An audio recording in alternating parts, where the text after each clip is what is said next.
Bharatiya Janata party Telugu Desam వలన vote sharing జరిగింది అన్నటువంటిదే చెప్పుకొచ్చేవాడు తప్పించి ఎక్కడా లేదు.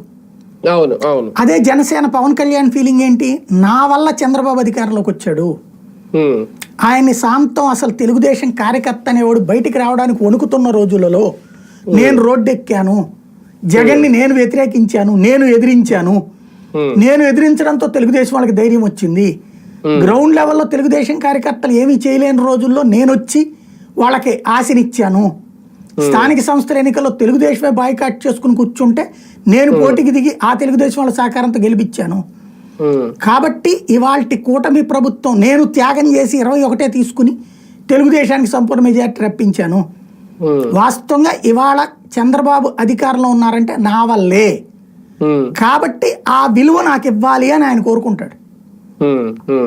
దాంతోపాటు తను భవిష్యత్ సీఎం కావాలని కోరుకుంటున్నాడు.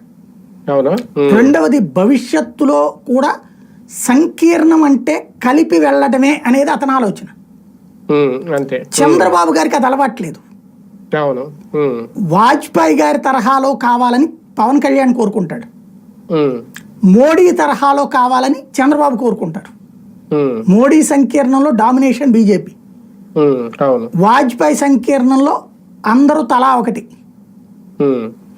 ఆనాటి వాతావరణం కావాలని పవన్ కళ్యాణ్ కోరుకుంటున్నాడు, ఈనాటి వాతావరణాన్ని కొనసాగిస్తున్నాను చంద్రబాబు. ఇంకోటి అది అలవాట్లేదు అసలు బాబు జీవితంలో, దాన్ని యాక్సెప్ట్ చేయలేరు కూడా. అది ఇంకోటి వాళ్ళ కార్యకర్తలు ఎవరు యాక్సెప్ట్ చేయలేరు, వాళ్ళ నాయకులు ఎవరు యాక్సెప్ట్ చేయలేరు. పవన్ కళ్యాణ్ వైఖరి నచ్చక అప్పుడే అటాక్ బిగిన్ చేసిన దానికి సాక్ష్యం ఓ పక్కన మాట్లాడుతున్నటువంటి వాళ్ళ సంబంధించినటువంటి నాయకులు